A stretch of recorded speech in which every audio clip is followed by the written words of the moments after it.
vamos falar um pouquinho sobre meio de cultura, composição e preparação. Então, nós vimos que para que os tecidos, as células, os explantes consigam crescer in vitro, eles precisam estar num meio de cultura específico, né? Então, vamos ver o que tem de importante nesse meio de cultura para você cultivar qualquer parte da planta, né?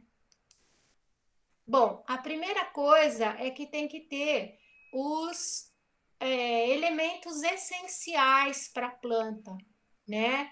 Então, quais são os elementos essenciais? Eu vou avançar um pouquinho aqui, que tem um terceiro slide.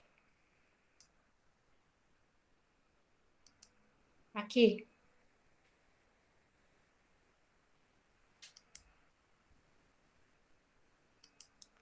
Então, macronutrientes, micronutrientes. E esse slide aqui, ele mostra quais são os elementos considerados essenciais para as células se dividirem, para as plantas de um modo geral, tanto as in vitro como as que estão lá fora no ambiente, para elas crescerem.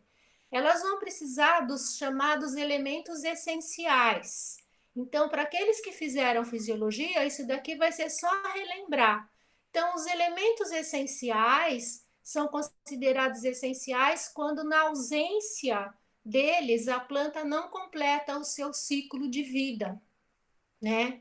E a gente tem elementos essenciais que estão no solo, como os macronutrientes, né? Que nós temos aqui nitrogênio, potássio, cálcio, magnésio, fósforo, enxofre e silício, que são, por que eles são considerados macronutrientes?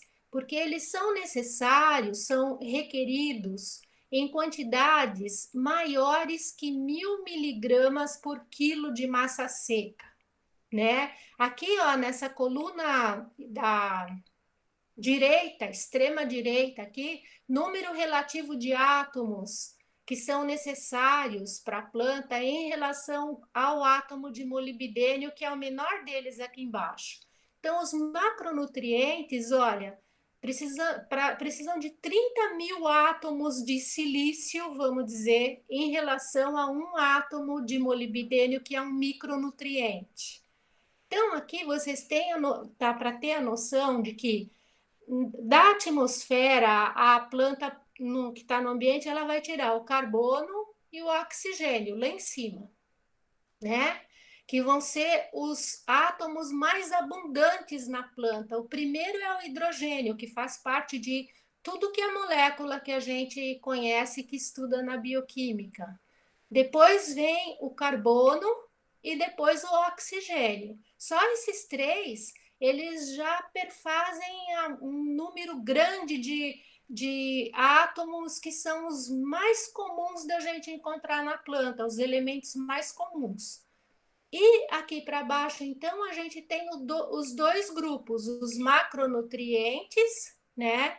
Que daí inclui nitrogênio, potássio, cálcio, magnésio, fósforo, enxofre e silício, e que são requeridos em grandes quantidades, né? Em quantidades maiores que 1.000 miligramas por grama. E depois, aqui embaixo, nós temos os micronutrientes, que são aqueles necessários em quantidade menor.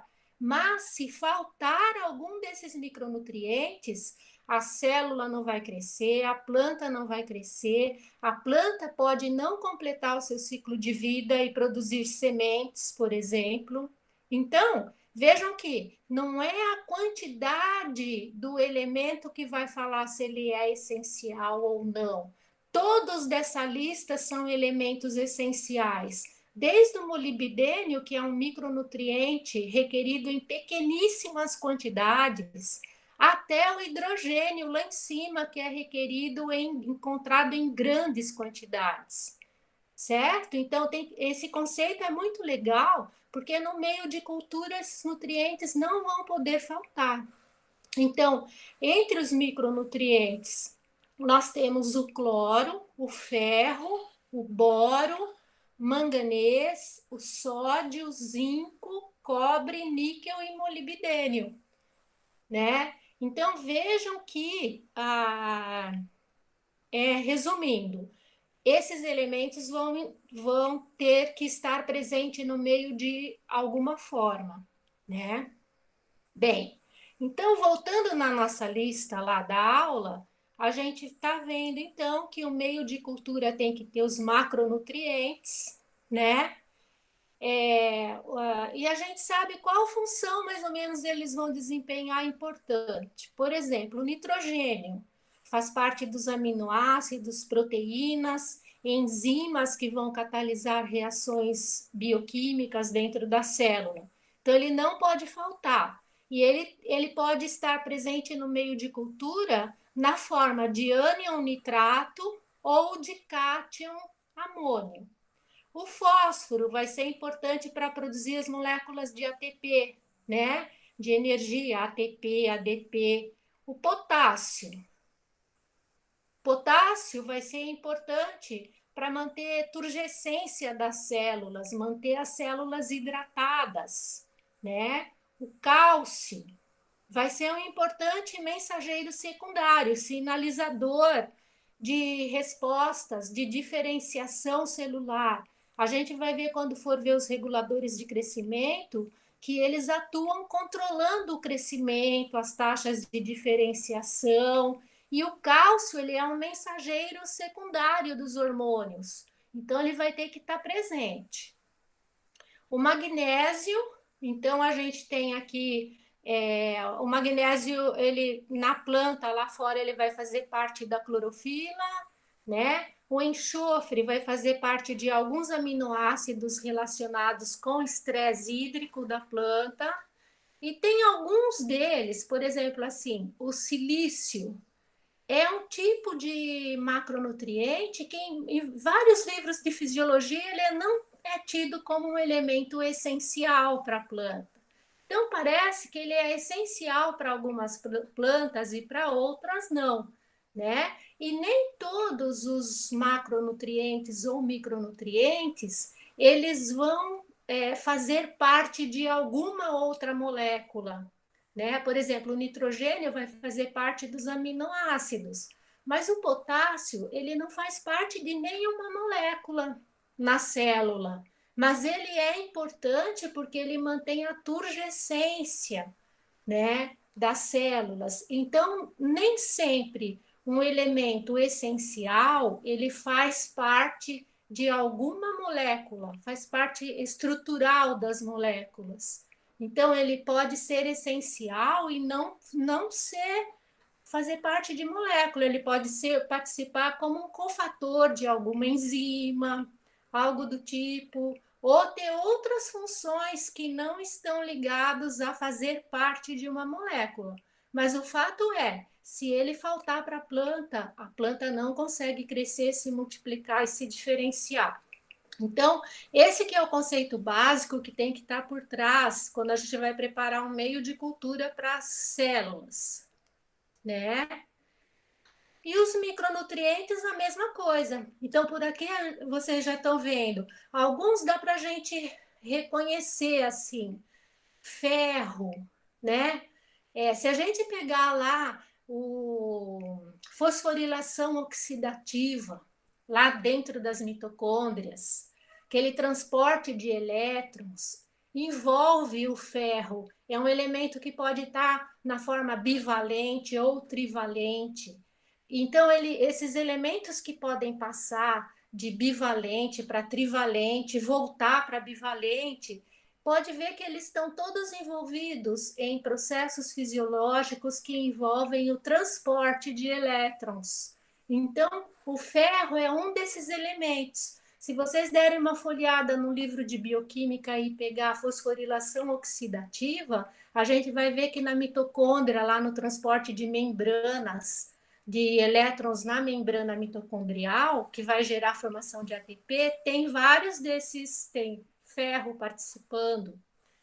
E aí a gente tem outros elementos aqui que vão participar de diferentes processos no vegetal, né? Muitas vezes como cofatores de enzima e tudo mais. Bem, vou tocar, depois a gente tira a dúvida. Bom, e uma coisa interessante que tem ainda com relação aos macro e micronutrientes é que quando eles estão no meio de cultura, naquele gel, né, eles têm que ser absorvidos pelas plantas. E essa absorção, ela lembra que quando eu passei para vocês o vídeo de preparação de meio de cultura, eu frisei que era importante a gente calibrar o pH do meio, né? Por que isso? Por que, que o pH do meio tem que ser 5,8?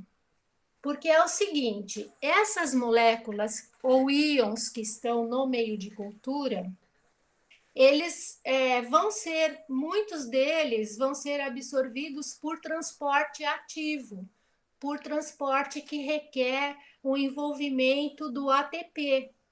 Então, para esse transporte ativo funcionar, o meio celular ele deve ser levemente ácido, que é o 5,8, né? Vamos ver por quê. Porque o transporte ativo, para que aconteça o transporte ativo de um elemento, de um ânion ou de um cátion, vai ser necessário a atuação da enzima ATPase, presente na membrana das células. Essa enzima, ela hidrolisa o ATP, quebra o ATP em ADP mais fosfato inorgânico mais OH-, mais H+. E ela joga para o exterior da célula todos os H+, que são gerados, né? A conclusão, e o fosfato inorgânico, o OH-, ela mantém aqui no espaço dentro da célula. Então, ela causa uma separação de cargas na célula. Fica H+ para fora da célula, abaixando o pH do meio extracelular. Olha que o pH está 5,5, né?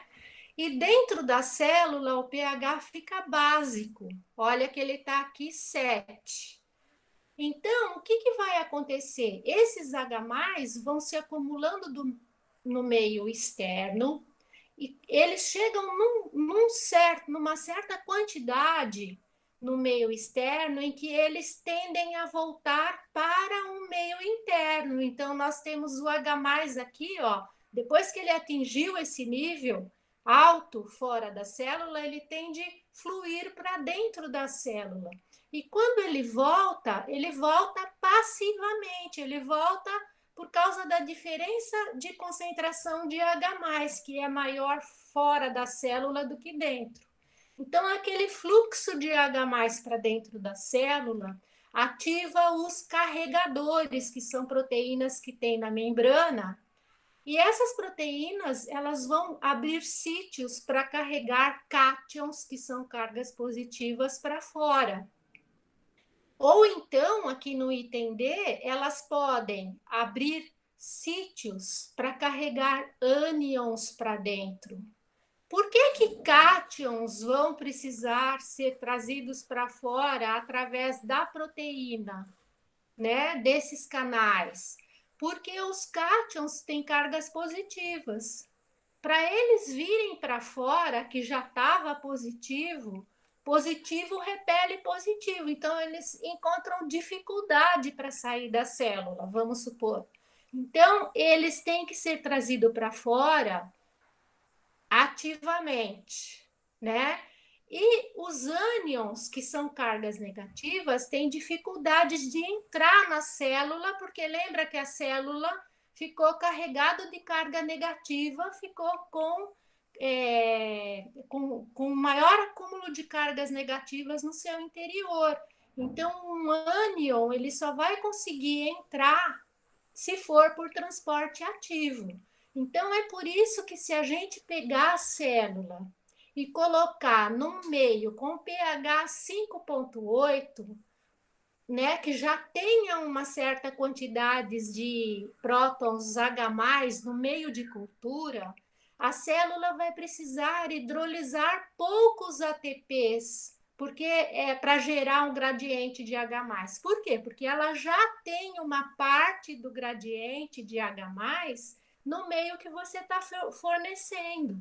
Então, vai exigir da célula muito menos gasto de ATP para conseguir gerar esses gradientes para transportar os ânions para dentro, né? Então, é por essa razão que a gente não pode esquecer de medir o pH do meio.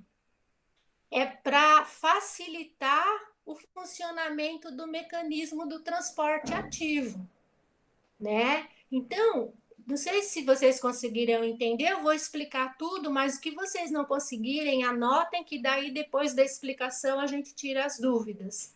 Então, aqui só para vocês entenderem. Então, por exemplo, se eu colocar minha célula num meio que tenha um pH muito alto, o que vai acontecer?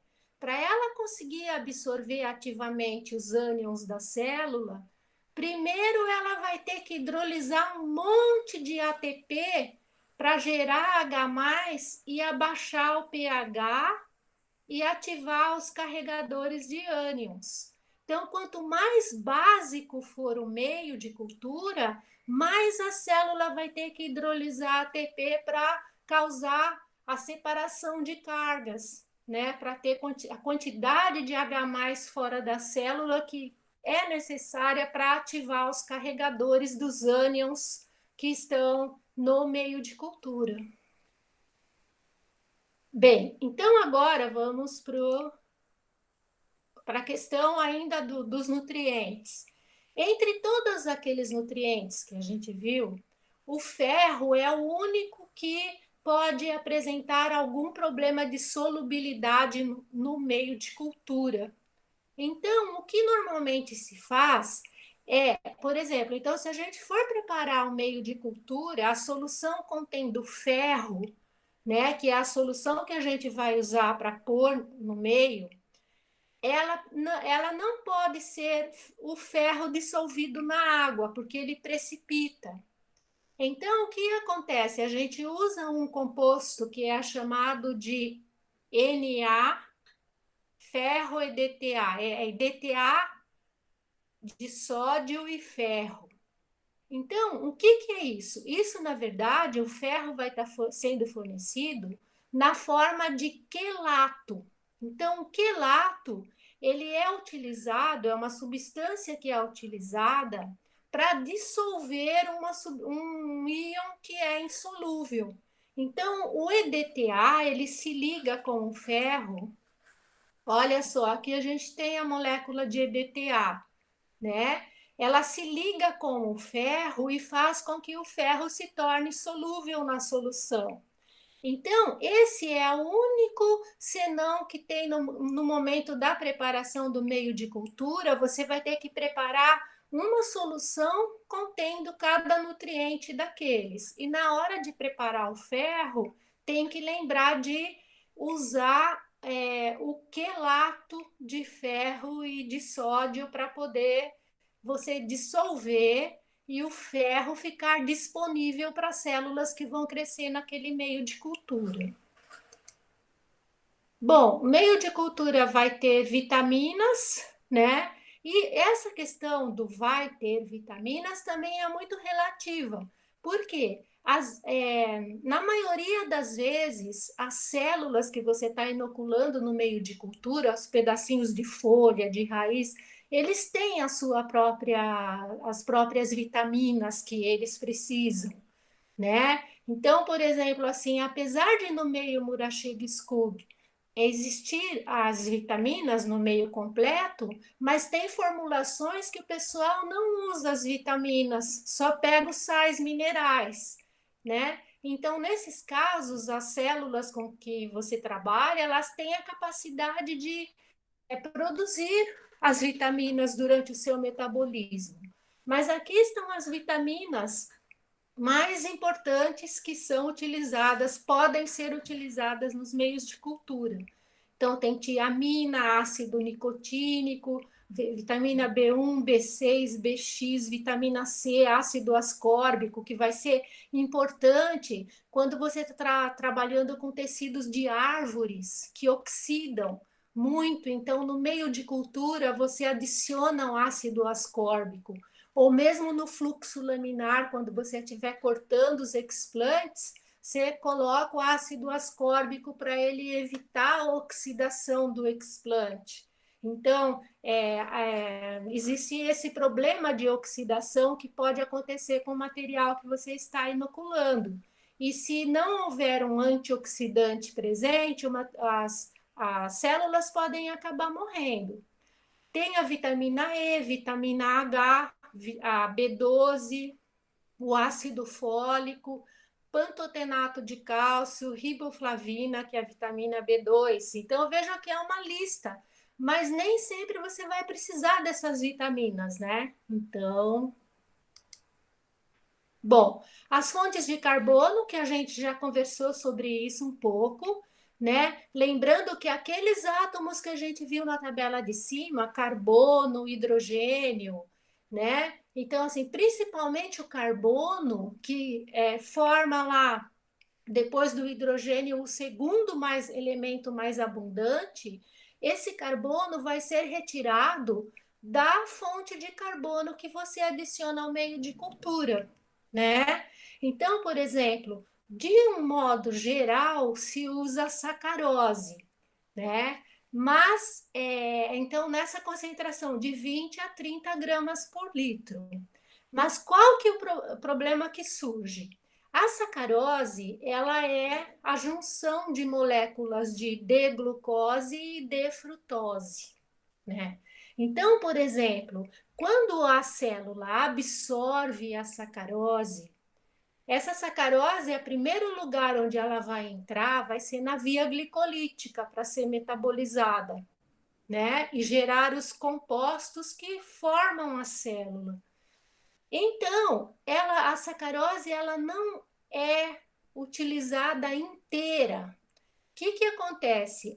Nas paredes das células pode ter a invertase, que é uma enzima que quebra a sacarose em glicose e frutose. E aí sim ela entra na via glicolítica. Então, se vocês estiverem folheando um livro de bioquímica, para na via glicolítica para ver como ela começa, com que açúcares que ela começa. Então, para a sacarose servir para a via glicolítica, a célula vai ter que ter essa enzima invertase capaz de quebrar a sacarose em frutose e glicose, né? Então, por exemplo, por isso que eles falam que, de um modo geral, é usado sacarose ou a glicose, né? Porque muitas vezes você fornecendo a glicose já prontinha para a célula, ela vai ativar o seu metabolismo, ela já vai poder usar de cara, porque ninguém sabe se in vitro essas células estão sendo capazes de ter a enzima para dividir a sacarose em frutose e glicose, né? Então, se por um acaso a espécie tiver algum problema com relação à invertase, ela não consegue quebrar a sacarose. Então, ela só vai conseguir metabolizar glicose e frutose. Por isso que tem pesquisadores que sempre tentam ver o efeito de outros açúcares isoladamente, né? E uma outra coisa que pode acontecer, que tem que ter cuidado, é com a autoclavagem da sacarose.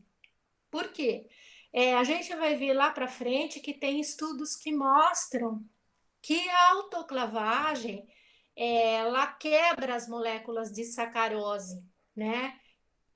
O calor gerado na autoclave parece que quebra 5% de toda a sacarose que você coloca no meio de cultura, ela é quebrada em glicose e frutose. Então, você tem na verdade, depois que você autoclavou seu meio de cultura, você tem uma mistura de sacarose, glicose e frutose. E muitos autores falam que isso pode dar um resultado muito diferente, por exemplo, se ao invés de você autoclavar o meio, a sacarose, no meio de cultura, se você fizer a filtroesterilização, como a gente vai ver na aula das técnicas assépticas, com filtro, não expor a sacarose ao calor, né? Então, a dificuldade pode vir desse fato. E a outra coisa também é que existem trabalhos que falam que, na verdade, a degradação da sacarose em glicose e frutose e depois a degradação da frutose em si pode originar compostos que são tóxicos para as células, né? Então, assim, o pessoal chama atenção para o fato de sacarose exposta ao calor, o que pode acontecer com a sacarose, mas ele é a fonte de carbono mais utilizada em todos os trabalhos, né? E se você tivesse que filtro esterilizar a sacarose, você tem um gasto muito maior no laboratório, porque os filtros são bastante caros. E como a gente usa a sacarose numa concentração alta, se tiver que filtro esterilizar, tem que usar filtros grandes, e todas as vezes que for preparar meio. Então, de um modo geral, o pessoal usa a sacarose e testa outras fontes de carbono isoladamente. Por exemplo, no nosso trabalho do maracujá, a gente testou sacarose e glicose na micropropagação. E a glicose foi muito mais eficiente, então a gente passou a usar só de glucose, né, ou a glicose. Então, outro elemento que também pode estar presente é o mioinositol. Ele é um carboidrato, mas ele é adicionado ao suplemento de vitaminas como cofator de crescimento, né? E então aqui a terceira coisa, a fonte de carbono e a concentração, né? Vai variar de acordo com o tecido, com a planta, com a espécie que você estiver trabalhando. Reguladores de crescimento. Então, aqui a gente tem, eu coloquei, os grupos clássicos de reguladores de crescimento que são utilizados em meio de cultura. Então, por exemplo, as auxinas, citocininas, giberelinas, etileno, ácido abscísico. Na maioria dos trabalhos de micropropagação, produção de calos para fazer metabólitos secundários ou para enraizar produzindo plantas, ele é feito com auxinas e citocininas, né? Então, às vezes aparece a giberelina porque ela controla o crescimento em altura dos ramos. Mas auxinas ajudam na proliferação celular e no enraizamento. As citocininas ajudam também na proliferação celular e na diferenciação de ramos, na organogênese para micropropagação, produção de plantas. Então, são os grupos clássicos mais utilizados. O etileno, ele é usado muito raro, apenas em situações assim que você quer você precisa de uma processo específico acontecendo. Por quê? O etileno, na maioria dos casos, ele acaba sendo um problema para a cultura in vitro. Então, quem trabalha com micropropagação, muitas vezes, então, se você fechar os tubos com plástico, o etileno, como ele é de natureza gasosa, ele se acumula dentro dos tubos de ensaio e ele vai causar queda das folhinhas dos raminhos que você está tentando micropropagar, porque ele é um hormônio que causa a abscisão, a queda das folhas, né? Ele é também um hormônio de amadurecimento dos frutos. Então, para quem não fez fisiologia, há uma banana madura, ela é uma fonte rica de etileno. E como ele é um gás, ele se difunde na atmosfera e se tiver fruta verde por perto, ele induz aquela fruta ao amadurecimento. Ou se você colocar uma banana verde com uma madura dentro de um saquinho plástico, a banana verde vai acabar amadurecendo. Deixa eu só ver aqui se tem algum. Ah, tá, beleza. Bem, aí depois a gente tem o ácido abscísico. Ele é bastante usado, ele é chamado, conhecido como sendo o hormônio do estresse hídrico, mas ele é usado em situações mais específicas também, principalmente nos trabalhos de embriogênese somática, em que a maturação do embriãozinho somático induzido na folha ou no calo vai depender do ácido abscísico. A gente vai ver alguns casos depois. E tem outros grupos de hormônios que são utilizados também dependendo da situação. Por exemplo, o ácido salicílico, para quem não sabe, ele é o princípio da aspirina, né? E ele é utilizado, por exemplo, esses três grupos de baixo não eram considerados hormônios, por exemplo, na época que eu fiz fisiologia, eram os 5 grupos clássicos que estão ali.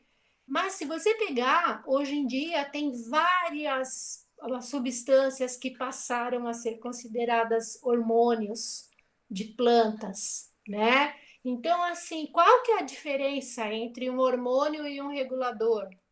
Aqui eu pus o título, reguladores de crescimento.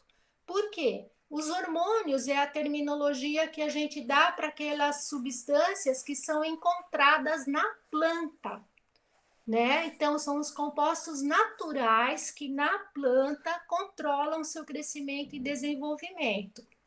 Já os reguladores de crescimento, por exemplo, você pode ter os reguladores, as moléculas sintéticas produzidas em laboratório, né? Não são naturais, então elas não são chamadas de hormônios, são chamadas de reguladores de crescimento.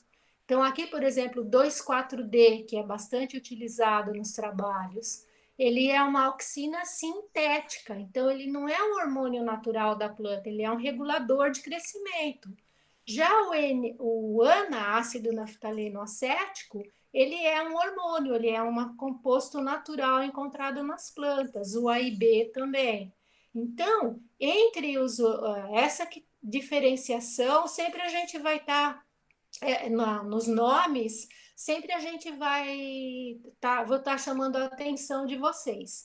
Mas só para vocês saberem, as auxinas mais usadas, as citocininas mais utilizadas no meio de cultura, né? Então, eu coloquei aqui algumas.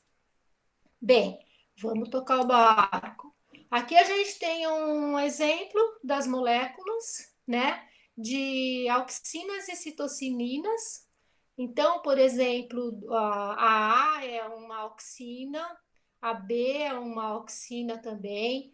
Vejam que, e a C, que é a fórmula do 2,4-D, que é a auxina mais usada. Veja que todos eles têm uma estrutura molecular mais ou menos parecida, né? Esses três do lado esquerdo. E do lado direito, a gente tem a adenina, cinetina. E então, por exemplo, deixa eu ver aqui, o E seria a cinetina e o F a transeatina, né? Bom, só para ter uma ideia da fórmula. Outra coisa que é importante quando está preparando o meio é as concentrações. Aqui tem alguns exemplos de reguladores de crescimento: BA, cinetina, zeatina, 2,4-D, AIA e AIB. Então, e aqui, olha, do lado esquerdo, as concentrações em miligrama por litro. Então, normalmente você pensa assim: ah, não, se eu quero comparar o efeito do BA com o 2,4-D, se eu usar uma solução 1 miligrama por litro, aqui embaixo, né, de 2,4-D ou de BA, eu vou ter o mesmo número de moléculas, mas não vai, né? Porque veja aqui, ó, que uma solução 1 miligrama por litro do BA, ele equivale a uma solução de 4,4 micromolar. Por quê? Então, as soluções em molaridade, elas seguem aquele número de Avogadro, né? Então, assim, Se você pegar uma solução de 1 miligrama por litro do BA e uma solução de 1 miligrama por litro do 2,4-D, né, eles vão conter um número de moléculas diferentes, porque o peso molecular deles é diferente.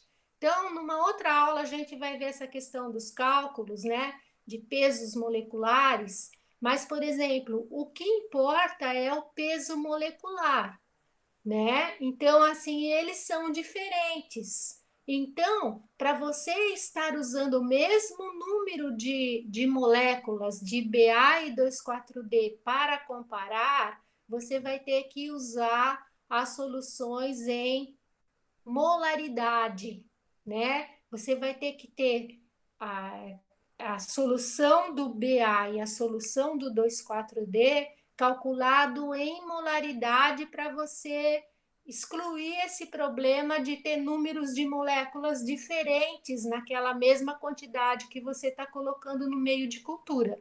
Se eu fizer 1 miligrama por litro de BA comparado com 1 miligrama por litro de 2,4-D, a comparação não vai estar certa, porque em 1 miligrama por litro do BA, eu posso ter mais moléculas, por causa que o peso do molecular do BA é diferente do 2,4-D, eu posso ter mais ou menos moléculas, e aí eu vou estar comparando a atividade de números de moléculas diferentes no tecido vegetal. Então, por isso que quando chega na parte dos hormônios, é importante trabalhar, quando estiver fazendo experimentos comparando um com o outro, é importante trabalhar em molaridade. Depois tem os aminoácidos, né? Então, lembra assim que as fontes de nitrogênio que você vai pôr no meio de cultura, esse nitrogênio mineral, que é o nitrato ou amônio, ele vai ser incorporado a compostos orgânicos, que vão ser os aminoácidos, né? Então, você também pode fornecer os aminoácidos diretamente no meio de cultura, ao invés de fornecer o nitrogênio orgânico. Então, tem trabalhos que o pessoal usa direto os compostos nitrogenados orgânicos, que são aminoácidos ou amida, que eles já têm o nitrogênio incorporado numa substância. Por exemplo, a glutamina e a asparagina, as duas aqui, elas são o primeiro grupo de compostos no qual o nitrogênio que está entrando pelas raízes vai se incorporar para dali ser transformado num aminoácido, né? E quando você fornece a glutamina ou asparagina já pronta, você já vai ter esse composto primeiro formado. A célula só vai precisar canalizar esse composto para a produção de aminoácidos. E se você fornece o nitrogênio mineral, ela tem que assimilar aquele nitrogênio num composto como esse para depois formar os aminoácidos. Então, o fato de você fornecer os aminoácidos já pronto pode acelerar a resposta das células. Bom, suplementos de complexos orgânicos você pode adicionar, né? Então, por exemplo, a água de coco, sucos de frutas, mas isso era muito comum antigamente. Hoje em dia, como a gente pode comprar dos laboratórios todos os suplementos, né? Então fica mais fácil de você saber se aquele suplemento está tendo um efeito ou não, porque ele é puro. Quando você usa água de coco, a água de coco, o que que ela é? É o endosperma líquido do coco, que vai endurecendo e vai formando aquela camadinha branca do coco que a gente come. Então, o endosperma líquido do coco, que é a água de coco que a gente toma, ele é rico em cofatores de crescimento, é rico em diferentes moléculas que podem nutrir as células, né? Só que se você conseguir algum efeito com água de coco, você não sabe o que daquele que está naquele endosperma foi o fator causador daquele efeito, né? Pode ter sido um hormônio que está ali junto, uma citocinina, pode ser um cofator de alguma enzima. Então, vai ficar sempre essa dúvida, porque normalmente nesses complexos orgânicos, seja água de coco ou suco de fruta, então você vai ter essa dificuldade de saber quem dali realmente promoveu uma resposta positiva nas suas culturas in vitro. Mas esses complexos orgânicos, eles são muito utilizados para aquelas pessoas que estão assim, no nível empresarial e precisando produzir um meio de micropropagação de orquídea. Então, assim, precisa de um suco de tomate ali junto, um suco de banana, né? Então, assim, vamos dizer assim, diminuir os custos de produção, mas do ponto de vista científico, fica sempre essa dificuldade de você não saber como que eles podem contribuir, né, para o resultado positivo. O Professor, carbonato. Oi, posso adicionar um comentário? pode, fala.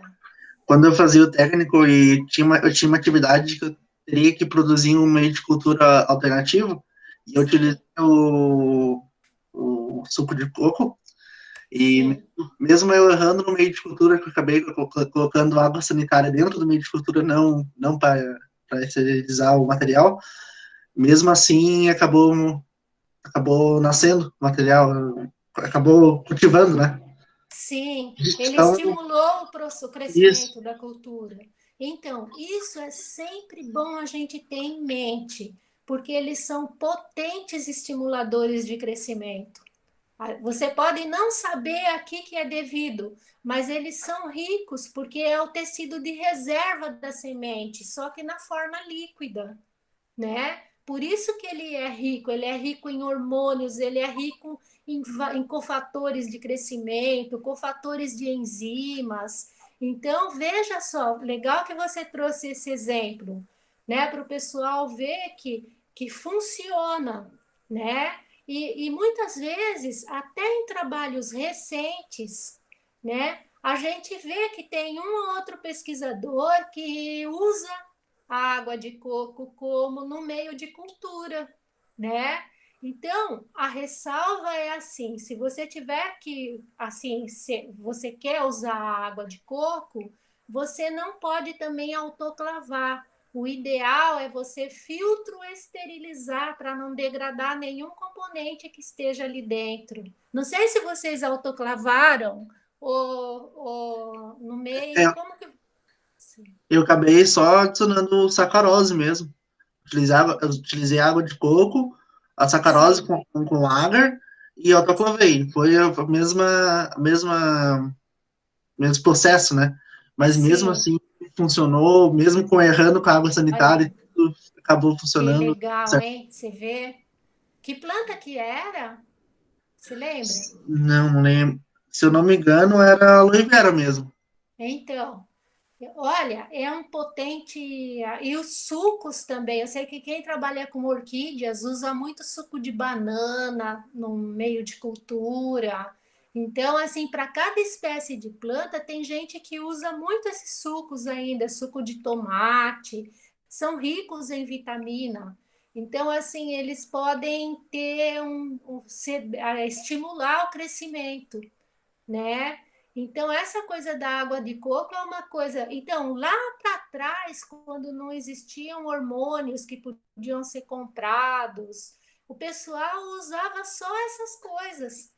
Na cultura de tecidos que era feita lá antes da década de 50, de 60, o pessoal usava esses sucos, ou então a água de coco era mais comumente, né? No meio de cultura, né? Para vocês verem, então, que é uma coisa que foi lá no caso, né? Eles não tinham os hormônios ainda.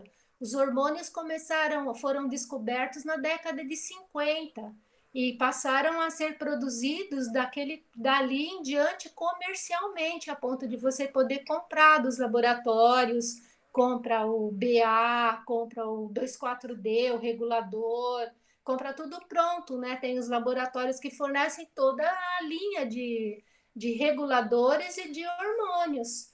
Então, assim, e os reguladores eles foram desenvolvidos em laboratório. Como que o pessoal fazia? Pegava a estrutura do hormônio original e tentava produzir moléculas sintéticas parecidas, com os mesmos sítios de ação.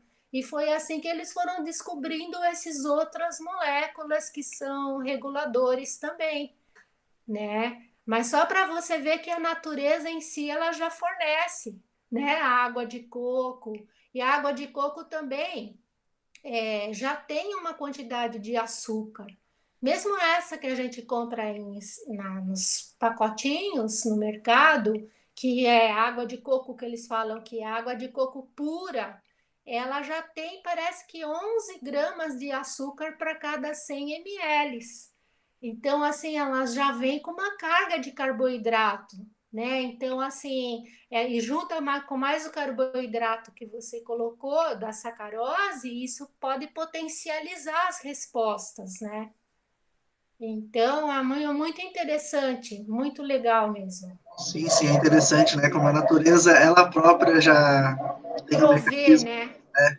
Sim, Prover todos os interessante mesmo. nutrientes que a planta vai precisar, né?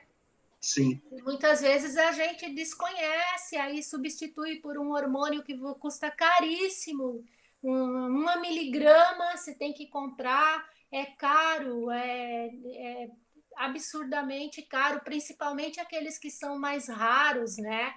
E porque eles têm que extrair de plantas e as plantas produzem quantidade baixíssima. Então é por isso que é caro.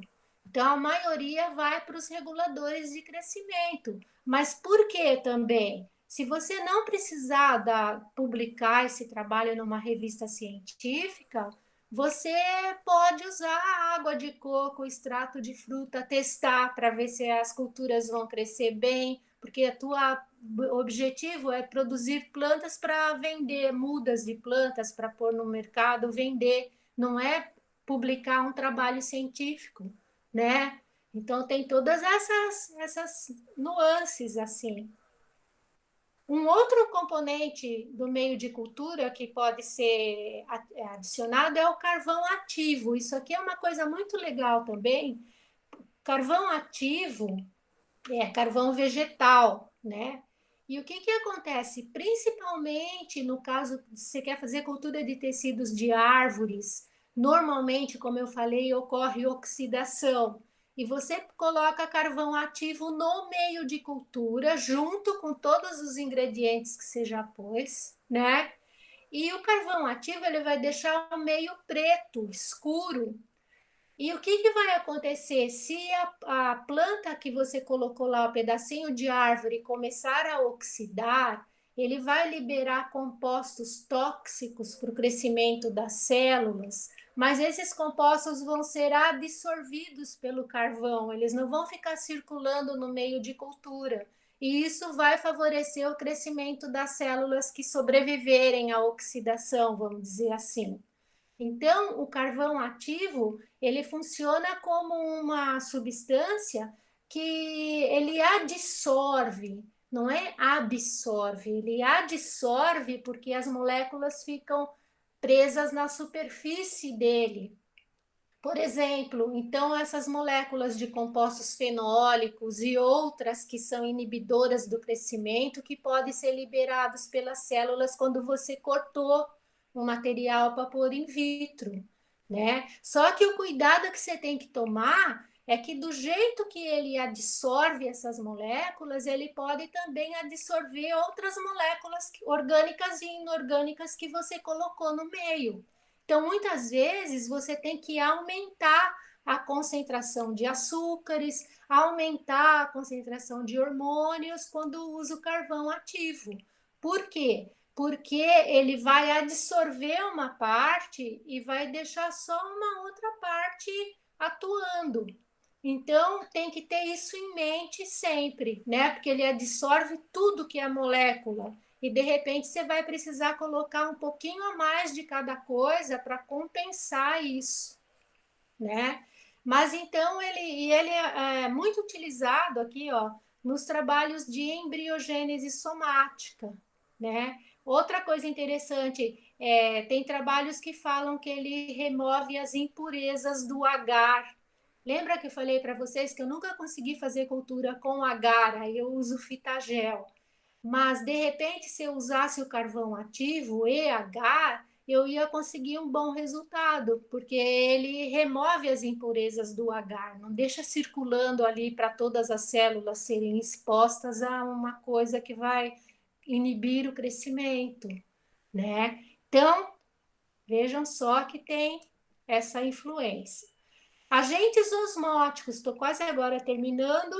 Os agentes osmóticos. Então, no meio de cultura, pessoal, o que, que vai acontecer? As células, as plantas que forem colocadas ali, eles vão ter que tirar a água de algum lugar. Essa água é aquela que você colocou no meio de cultura. Então, se o meio de cultura tiver muito concentrado de sais, de açúcares, o próprio agar ou fitagel que você usar, eles podem aumentar a concentração do meio de cultura e impedir as moléculas de água de se movimentarem para dentro das células, né? Quanto mais solutos tiver no meio de cultura, mais as moléculas de água vão ter dificuldade para entrar nas células. Então, isso que quer dizer o potencial hídrico, que é um conceito de fisiologia que a gente vê. O potencial hídrico, ele mede a capacidade da água do meio de cultura se movimentar. Quanto menos sais, menos açúcares, menos agar tiver o meio, mais a água está livre para se movimentar e realizar o movimento para dentro das células, que vai ser importante para a hidratação das células. Então, quanto maior o potencial hídrico do seu meio de cultura, significa que mais moléculas de água livre se movendo para entrar nas células você vai ter. Então, se eu colocar muito açúcar no meio, acima daquela concentração que fala, eu posso fazer com que a água nem consiga entrar nas células vegetais que estão crescendo no meu meio, né? Daí a importância de você estar sempre controlando a quantidade de sais, a quantidade de açúcar, sempre seguir os protocolos certinho para não causar nenhum estresse hídrico na célula. Ela vai precisar de água e não vai ter água do meio para absorver, né?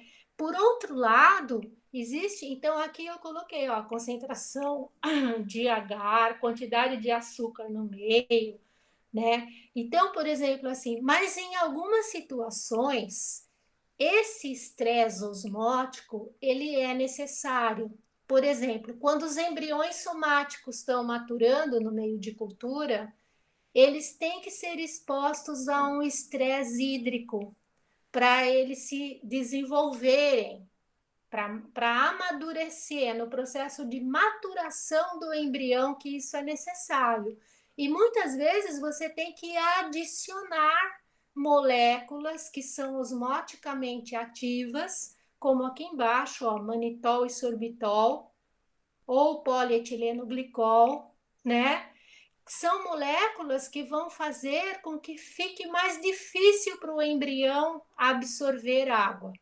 E isso desencadeia, o estresse hídrico desencadeia a produção de um hormônio que vai ativar a produção de compostos pelos embriões, os compostos de armazenamento, né? Então, proteínas vai. Porque vejam só na natureza. Na natureza, muitas espécies elas produzem as sementinhas que estão verdinhas, cheias de água. Depois as sementinhas entram no processo de amadurecimento e elas vão secando, né? E tem semente que cai da árvore com teores de água bem baixos, 6%, que nem o garapuvu, flamboyant, o ipê, eles têm teores de água, as sementes são muito sequinhas. Então, faz parte do ciclo fisiológico da semente chegar a um ponto que ela já está completando o seu desenvolvimento, ela começa a perder água, perder água, perder água. E ela vai cair da planta bem sequinha, a semente do ipê é levada pelo vento, né? Então, por exemplo, assim, tem sementes que têm níveis de água bem baixos. Por quê? Porque elas chegam a uma etapa ali que elas começam a desidratar.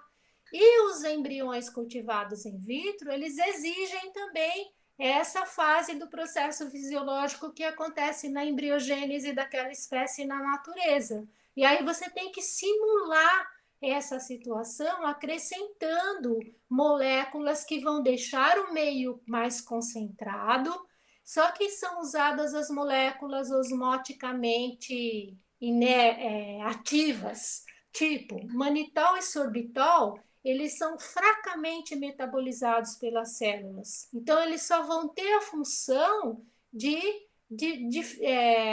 regular a quantidade de entrada de água na célula e, às vezes, até estimular a saída para que o embrião, no processo de maturação, ele entre nessa escalada de desidratação que é necessária para ele ficar maduro e pronto para germinar. Então vejam que nem sempre os agentes osmóticos vão ser uma coisa ruim. Tem certas situações específicas que eles são necessários. Por exemplo, para quem faz estudos de criopreservação, para conservar os meristemas no nitrogênio líquido, pontas de ramos, né, nos bancos de germoplasma. Então, assim, eles precisam desidratar o tecido, porque o tecido que tem muita água, ele não tolera a criogenia, né? Na criogenia, você faz a imersão do tecido a menos 196 graus no nitrogênio líquido. Então, se for uma célula cheia de água, ela não tolera, porque quando congela, arrebenta, né? Então, todos os protocolos de criopreservação, eles preveem um tratamento de desidratação dos tecidos primeiro, para diminuir o nível de água e ele ficar tolerante à imersão no nitrogênio líquido. Então, aí como que você vai induzir a desidratação de um calo que você produziu in vitro? Vai ser acrescentando manitol, sorbitol, PEG, mudando as concentrações de sacarose para que aquelas células sofram tipo assim uma plasmólise, elas comecem a perder um pouco de água para chegar no nível de desidratação que a célula consiga ir para o nitrogênio líquido sem formar gelo dentro, porque ela tem pouquíssima água, né? Então, tem certos procedimentos, protocolos em que a gente usa os agentes osmóticos para esses fins. Nós vamos ver tudo isso mais para frente, porque a gente vai ver uma aula só sobre criogenia, então vai dar para ver bem isso. Bem, a água tem que ter um nível de pureza, né?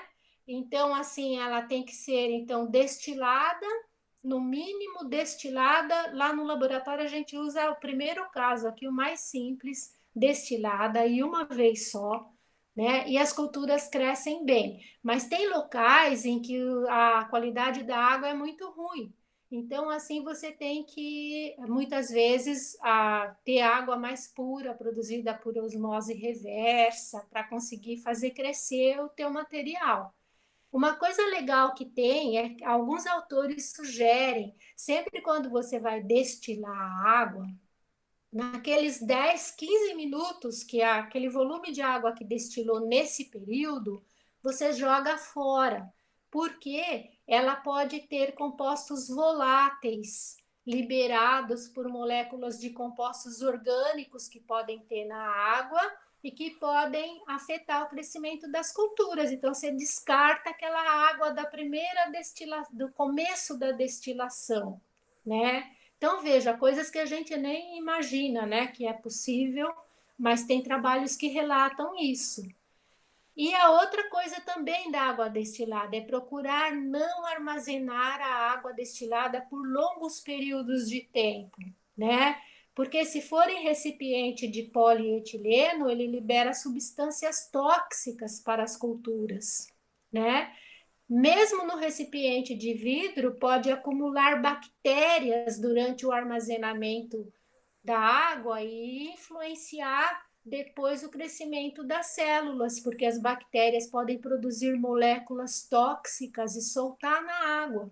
Então, algas também podem fazer isso. Então, o ideal é sempre estar usando uma água destilada fresca, não armazenar, que é outra coisa que a gente armazena e deixa lá para ser usado o mês inteiro, né? Porque a gente ignora essa parte. Bom, daí vem a matriz do meio de cultura, que pode ser diferentes tipos de agentes geleificantes, agar, agar-gel, fitagel, tem desde o agar até tipos de agar que são mais puros, né?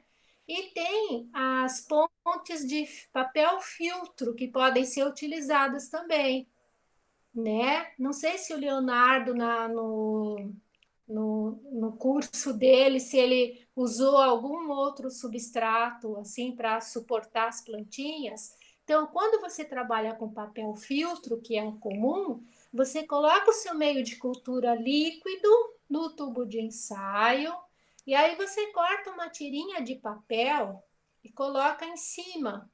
Então, as duas pontas da tira ficam em contato com o meio líquido dentro do tubo de ensaio.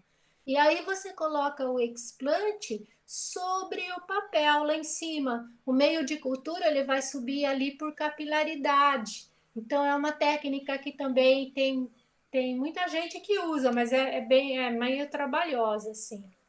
E também vi um exemplo que usa fibras de vidro no meio de cultura para dar um suporte sólido, né?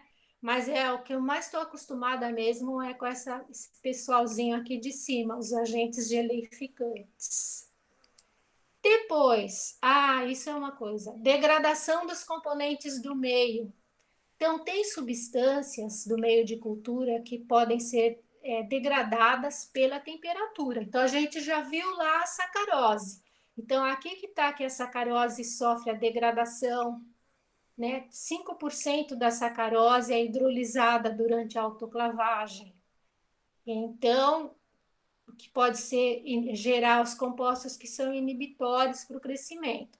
Mas aqui em cima a gente tem as giberelinas, que são aqueles hormônios que controlam o crescimento em altura, elas são rapidamente degradadas e a atividade biológica das soluções ela é reduzida em 90% quando é autoclavado. Depois a gente tem as auxinas, a IAANA e 2,4-D são estáveis a altas temperaturas. Soluções de citocininas mais usadas, cinetina, 2IP, são estáveis também. As vitaminas apresentam variados níveis de tolerância a altas temperaturas. A maioria das vitaminas pode ser autoclavada. Então, aqui nesse item, é sempre bom observar se o meio de cultura que você está usando, se todos os ingredientes podem ser autoclavados. Porque se não puderem, eles têm que ser filtro esterilizados, como a gente vai ver lá nas técnicas assépticas, né? E acho que ali das vitaminas, só o pantotenato de cálcio é que não pode ser autoclavado. E aqui os comentários de adicionais sobre a degradação, que é muito interessante. A luz fluorescente, que é a luz emitida por aquelas lâmpadas fluorescentes que a gente usa na câmara de crescimento, nessa faixa do UV e a luz azul, que é entre 290 e 450 nanômetros, ela pode causar a degradação de componentes do meio de cultura, principalmente de auxinas, que são utilizadas no enraizamento das culturas, né? Por isso que às vezes o pessoal cobre o tubo embaixo com papel alumínio, porque às vezes está usando o A e B para enraizar, mas quando você expõe a esses comprimentos de onda que tem na lâmpada fluorescente branca que a gente usa, pode estar acontecendo alguma degradação. E a outra coisa também é aqui embaixo, ó, a luz fluorescente, ela pode degradar o EDTA. Lembra que o EDTA é aquele que a gente utilizou para fazer a solução de ferro, né?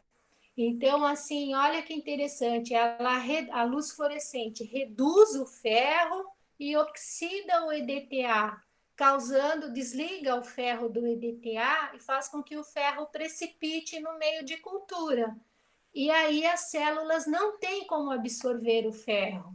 Então, elas vão mostrar deficiência em ferro, mas ela é vinda dessa situação. Certamente ali o UV e a luz azul vão estar agindo para fazer o ferro precipitar. E aí é utilizado um filtro que ele fala aqui, um filtro de acrílico amarelo, que daí você vai pôr, tem as lâmpadas branquinhas aqui em cima, você vai pôr o filtro embaixo e o filtro vai remover os comprimentos do UV e da luz azul. E aí nada disso vai acontecer nas culturas. Olha só que interessante. Bem, aí aqui é para vocês verem que existe uma infinidade de diferentes tipos de meios de cultura. Tem o MS, o B5, o N6, cada um foi desenvolvido para certos tipos de plantas. Tem para as plantas lenhosas, tem para orquídeas, tem para diferentes tipos. E o que vai variar vai ser a concentração dos macronutrientes e micronutrientes do meio. Aqui a mesma coisa que eu queria falar.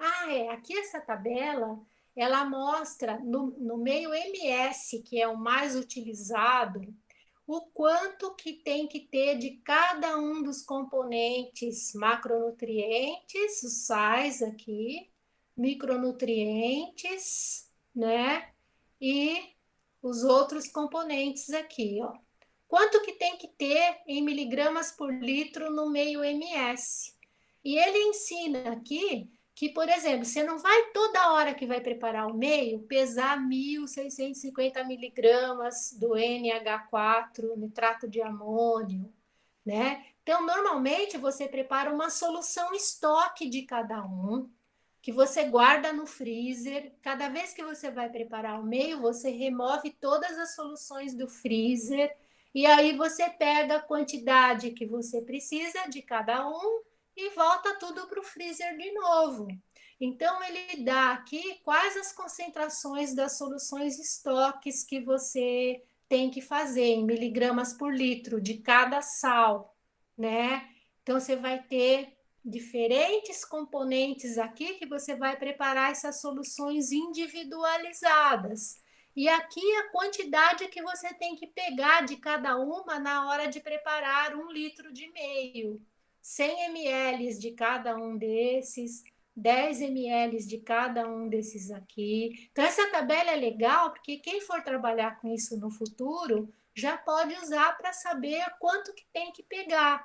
Então, normalmente nos laboratórios que usam muito o meio de cultura, eles fazem esse tipo de coisa, eles preparam a solução estoque de cada coisa, mantém tudo guardado e vai usando conforme vai precisando na quantidade adequada que vai dar essa concentração final que é necessária, né? Lá no nosso laboratório, a gente não faz isso, porque a gente já compra o nosso meio pronto, contendo todos os nutrientes que precisa. É só pesar na quantidade certa e dissolver na água, como eu mostrei para vocês ali na preparação de meio de cultura, naqueles vídeos que eu postei. Mas para vocês saberem que essa é a forma, a comprar pronto do laboratório é a forma mais cara de você fazer. Só quando você tem financiamento do projeto, tem o dinheiro e tal. Se eu tiver que fazer, tiver uma microempresa, eu não vou comprar do laboratório, eu vou fazer as soluções estoques e deixar guardado, que vai ser a coisa mais barata para ser feita, né? A diferença que tem entre uma coisa e outra é o que você compra pronto no laboratório, já não está exposto a erro, não tem chance de ter um erro, a não ser que ele venha da fábrica com um erro. Então, todos os alunos que forem usar aquele e-mail, eles vão usar a mesma coisa, não tem chance de ter erro nenhum ali. Já nesse que a gente faz no laboratório, se algum aluno esqueceu de pesar a quantidade certa aqui que precisa, o trabalho do laboratório inteirinho vai ser inviabilizado, porque está errada a concentração. Então, a chance de erros quando você trabalha com as soluções individualizadas, ela aumenta do que quando você trabalha com o meio de cultura já pronto. Então, só para vocês saberem, né, como que é essa rotina. E aqui tem diferentes fórmulas de meio de cultura e aqui os diferentes constituintes, ó. E aí dá para você ver que tem certos meios que são ricos em todos os nutrientes, como o meio MS, né? Tem meios como esse do White aqui, que já é mais pobre, por exemplo, em nitrogênio. Vamos pegar compostos nitrogenados aqui, ó, não tem nitrato, né? Ele, deixa eu ver se ele tem o NH4. Também não. NH4, NO3 não tem. Então não tem nem nitrato nem amônio. Aqui embaixo também sulfato de amônio também não tem. Então tem meios que foram desenvolvidos para plantas específicas. Por isso que existe essa variedade, diversidade grande de fórmulas de meios de cultura. É que normal, às vezes o que é bom para uma planta não é bom para outra, aí você desenvolve um outro tipo de fórmula.